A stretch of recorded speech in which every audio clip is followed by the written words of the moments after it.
Hi, welcome back to another midtime session with me, Helena. Have you ever been sitting quietly at night? Your boys are fine, resting completely fine from the outset, and then suddenly there's a tiny voice in your hand asking, "What I'm working so hard for?" If the end, we're all going to become dust. The world will keep spinning, and no one will really care whenever we success or fail. Honestly, that's an uncomfortable truth. It's a reality that we often try to avoid. We are terrified of feeling like we don't matter. That's why we work so hard to create something called hope. We convince ourselves that we matter for someone who's on the verge of giving up. Hope isn't just optimism, it's the fuel that keeps our mind going. Without it, our mind simply stops working. But here's the paradox in the world where everything is so confident, where you can order a great cup of coffee with just a few steps, and entertainment is only one click away. We are losing the reason to going. We have almost everything, but very often we no longer have a sense of purpose. Before we talk about how to fix a life that feels like it's falling apart, we first need the courage to look into the darkness, because only in the place where hope seems completely gone can we truly understand what hope really means. Let's go back to the 1914s. Imagine a man named Witold Pilecki. This name did something that logically speaking sounded completely inside.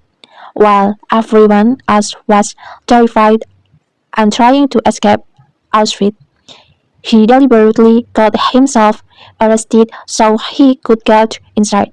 Why? Because the outside world had no idea what was happening inside the place. He wanted to become an undercover agent, to fight out the truth, and to build a resistance movement from the inside.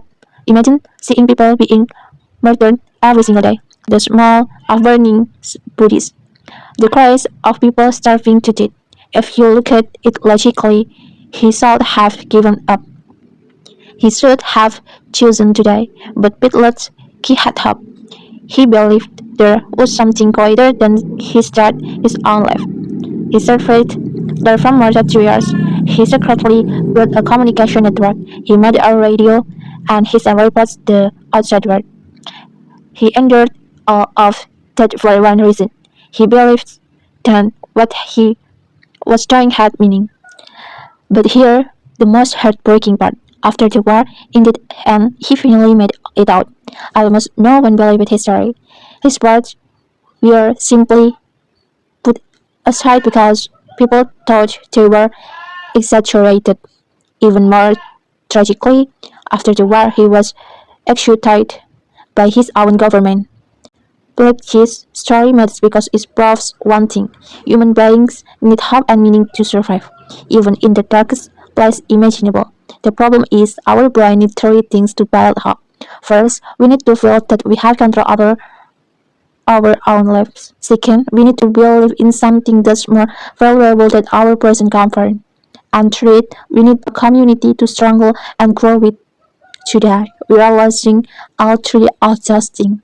We are not confused because we have too little. We are confused because we already have so much. We are trapped with the illusion of self-control.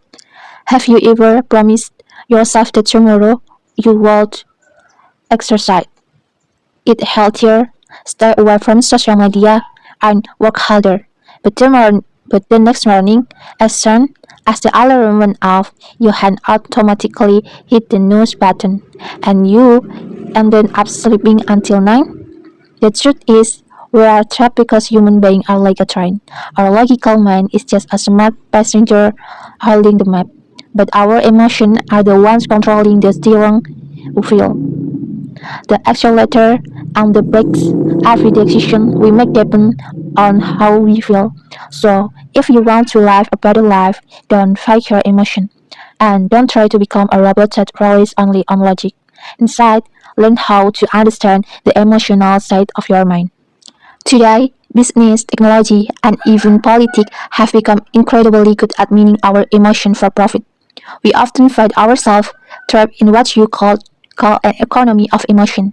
We think we are free because we can choose from hundreds of different kinds of coffee or thousands of movies and TV shows, when in reality that's just a false sense of freedom, distracting us from what reality matters. The more comfort we have, the more emotionally fragile we become. We get upset over the smallest thing. What even more frightening is that we are moving toward a future where algorithms and AI solve almost every problem for us. We are slowly handing over our freedom to technology because we are afraid of making the wrong choices. But remember this, if technology ever succeeds in removing all our pain, if diseases disappear, our needs are always met, and there are no more conflicts. We might actually become mentally weaker.